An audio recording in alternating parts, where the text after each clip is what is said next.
नमस्कार मित्रों।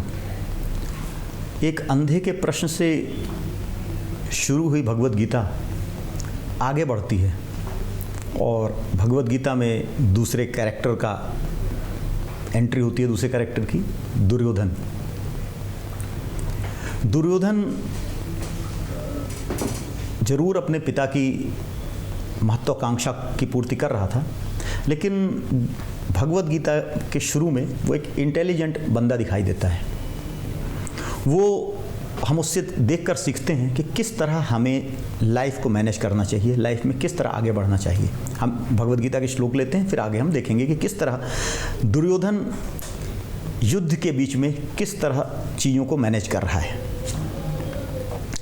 दृष्ट्वा तु पांडवानीकं व्यूढ़ं दुर्योधनस्तदा आचार्यमुपसंगम्य राजा वचनम अब्रवीत् पश्यैतां पांडुपुत्राणाम् आचार्यमहति चमूं व्यूढ़ां द्रुपदपुत्रेण तव शिष्येन धीमता अत्र शूरा महेश्वासा भीमार्जुनसमायुधि युयुधानो विराटश्च द्रुपदश्च महारथः दृष्टकेतुः चेकितानः काशीराजश्च वीर्यवान् पुरुजित्कुन्तिभोजश्च शैव्यश्च नरपुङ्गवः युधामन्युश्च विक्रान्तः उत्तमौजाश्च वीर्यवान् द्रौपदो द्रौपदेयश्च सर्व एव महारथाः अस्माकं तु विशिष्टा ये तान् निबोध द्विजोत्तम नायका मम सैन्यस्य संगार्थं तान् ब्रवीमि ते। इसके बाद दुर्योधन गुरु के पास पहुंचता है, द्रोणाचार्य के पास, और उनको बतला रहा है कि दोनों सेनाओं में कौन कौन उपस्थित हैं। सबसे पहले जो शत्रु पक्ष है उसमें बता रहा है कि कौन कौन से महारथी शत्रु पक्ष में हैं, और उसके बाद बता रहा है कि हमारी ओर कौन कौन से महारथी हैं। ये हमारा बहुत बड़ा हमारे लिए एक मैनेजमेंट की शिक्षा है। जब हम किसी भी फील्ड में जाएं, कहीं भी काम कर रहे हैं, तो सबसे पहले हमें प्रॉब्लम की एसेस करना चाहिए कि क्या क्या प्रॉब्लम्स हैं। दुर्योधन एक इंटेलिजेंट मैनेजर की तरह सबसे पहले देख रहा है कि कौन कौन से महारथी हमारी सेना में हैं, दुश्मन की सेना में कौन कौन से महारथी हैं। हम जब जाएंगे, हम मान लीजिए जीवन के किसी फील्ड में जाना चाहते हैं, स्पोर्ट्स पर्सन बनना चाहते हैं, हम या मीडिया के फील्ड में जाना चाहते हैं, किसी भी फील्ड में जाना चाहते हैं, हम पढ़ाई कर रहे हैं, हम एग्ज़ाम दे रहे हैं, तो सबसे पहले हमारी जो मेन प्रॉब्लम्स हैं, पॉइंट्स हैं, उन पॉइंट्स हमें पता होने चाहिए कि ये समस्याएं, ये 5 या 10 समस्याएं हैं जो हमारे जीवन में आगे आएंगी। अगर हम समस्याओं पर विचार नहीं करते हैं और सीधे ऐसे ही चले जाते हैं तो हमारी सफलता में बड़ा संदेह है। दुर्योधन एक इंटेलिजेंट बंदा है और वो इंटेलिजेंसी को सबसे पहले बतला रहा है गुरु को कि हमारे लिए अर्जुन प्रॉब्लम है, हमारे लिए भीम प्रॉब्लम है, हमारे लिए ये प्रॉब्लम है। तो हम जीवन में जाएं तो सबसे पहले देखें कि समस्याएं कहाँ कहाँ हैं और उन समस्याओं का क्या निवारण हो सकता है। उसके लिए हमारे लिए दूसरे पक्ष में विचार करना जरूरी है कि हमारी क्या खूबियाँ हैं, किन खूबियों की हमें कहाँ ज़रूरत है। तो दुर्योधन आगे कहता है कि हमारे पक्ष में जो लोग हैं उनको आप सुनिए, उनको आप देखिए। अस्माकं तु विशिष्टा ये तान् निबोध द्विजोत्तम नायका मम सैन्यस्य संज्ञार्थं तान् ब्रवीमि ते भवान् भीष्मः कर्णश्च कृपश्च समितिञ्जयः अश्वत्थामा विकर्णश्च सोमदत्तस्तथैव च अन्य बहवे च शूराः मदर्थे त्यक्तजीविता नाना शस्त्रप्रहरणाः सर्वे युद्ध विशारदाः। वो ये बतला रहे हैं कि हमारी ओर भीष्म हैं, आप हैं, कृपाचार्य हैं, कर्ण हैं, अश्वत्थामा हैं। तो एक तो सबसे पहले जब हम बात कर रहे हैं अपने जीवन में, मैनेजमेंट में कहाँ कहाँ प्रॉब्लम आ सकती है और उन प्रॉब्लम का सलूशन हमारे पास क्या है, तो दुर्योधन उसको एसेस करता है कि वहाँ हमारी प्रॉब्लम है अर्जुन, हमारी प्रॉब्लम है भीम, हमारी प्रॉब्लम है धृष्टद्युम्न, और इसकी सलूशन हमारे पास है भीष्म, द्रोण, कृपाचार्य, कर्ण। अब आगे वो इस निष्कर्ष पर पहुंचता है कि दोनों प्रॉब्लम का असेसमेंट करके कि हम भारी हैं और अगर हम सही से काम करते हैं, सही से लड़ते हैं तो हम जीत जाएंगे।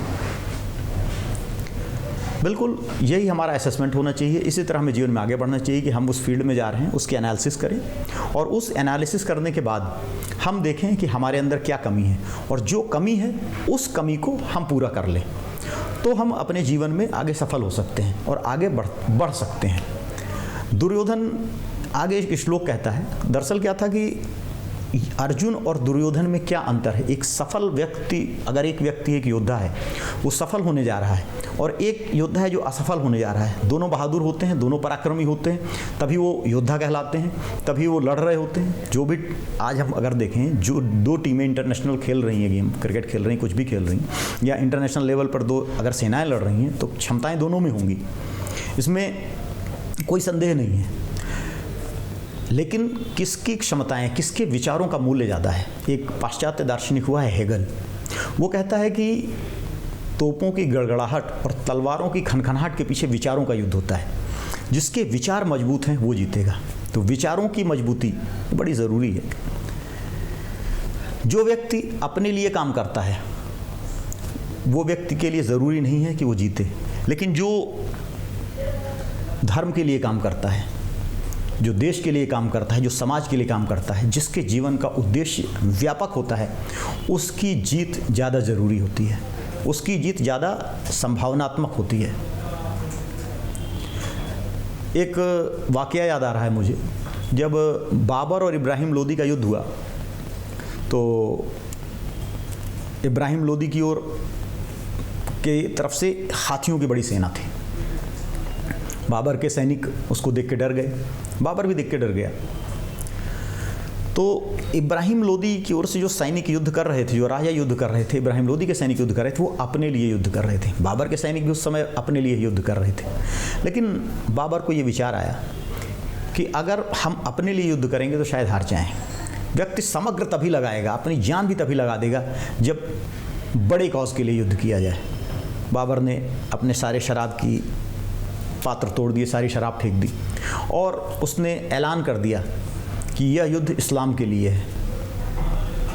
परिणाम यह हुआ कि हर व्यक्ति अपनी पूरी ताकत लगा के लड़ा, मरने के लिए लड़ा, भागने के लिए नहीं।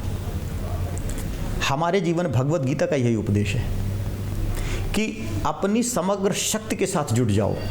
जितनी शक्ति आपके पास है वो पूरी शक्ति लगा दो, क्योंकि आप धर्म के लिए लड़ रहे हो। दुर्योधन किस लिए लड़ रहा था? खुद के लिए लड़ रहा था, अब खुद राज्य पाने के लिए, राजा बनने के लिए लड़ रहा था। तो जो यह अगला श्लोक है कि अन्ये च बहवः शूरा मदर्थे त्यक्त जीविता नाना शस्त्र प्रहरणा सर्वे युद्ध विशारदा, वो कह रहा है कि जो सारे शूरवीर हैं ये मेरे लिए खड़े हुए हैं और मेरे लिए जान देने के लिए तैयार हैं। यह हमें जीवन में ज्ञात होना चाहिए, पता होना चाहिए कि हमें अपने जीवन को विराट उद्देश्य के लिए समर्पित करना है। और अगर हम किसी का साथ चाहते हैं कि वह मेरे लिए जिए, मेरे लिए काम करे, तो वह एक लिमिट तक लगा सकता है। अपने लिए जीवन समर्पित नहीं कर सकता। अगर कोई व्यक्ति जीवन समर्पित कर सकता है तो देश के लिए कर सकता है, धर्म के लिए कर सकता है, मानवता के लिए कर सकता है, समाज के लिए कर सकता है। आदर्श हमेशा उच्च होने चाहिए और उच्च आदर्श आते हैं मूल्यों से। किन मूल्यों को लेकर हम चल रहे हैं? अगर हम उच्च मूल्यों को लेकर चलेंगे तो हमारे आदर्श उच्च होंगे, हमारे आदर्श उच्च होंगे तो हमारी विजय निश्चित है। अगर हम अपने वासनाओं से संचालित हैं तो हमारे साथ लोग तो जुड़ जाएंगे। होता भी है, आपने देखा होगा कि कई गिरोह बन जाते हैं, एक बंदा दो बंदे इकट्ठे होकर गैंगस्टर बन जाते हैं। लेकिन गैंगस्टर्स का गिरोह कितना भी मजबूत क्यों ना हो, वो एक संस्थागत पुलिस का मुकाबला नहीं कर सकता। कारण यही है कि वहाँ लोग अपने स्वार्थों से जुड़े हुए हैं। स्वार्थों से जुड़ा हुआ व्यक्ति कभी भी जीवन में एक सीमा से आगे नहीं बढ़ सकता।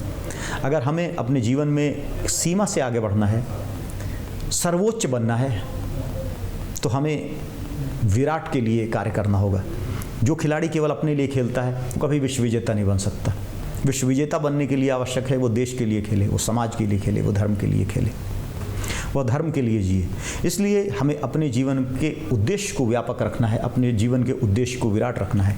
जो भी हम छोटे काम करते हैं, छोटे बड़े काम करते हैं अपने जीवन को चलाने के लिए, हम नौकरी करते हैं, हम ऑफिस जाते हैं, हम कुछ भी पैसे कमाने के लिए काम कर रहे हैं, ये हमारे साधारण काम है। लेकिन इनका सिंक्रोनाइजेशन हमारे जीवन के विराट लक्ष्य से होना चाहिए। हम अपने जीवन में विराट लक्ष्य रखेंगे। हम इस पृथ्वी पर क्यों आए हैं, हमारे जीवन का क्या उद्देश्य है? क्या हम पैदा होकर ऐसे खाना खा के और चीज़ें इकट्ठे करते हुए एक दिन मर जाएंगे, या कुछ और उद्देश्य से ईश्वर ने हमें भेजा है?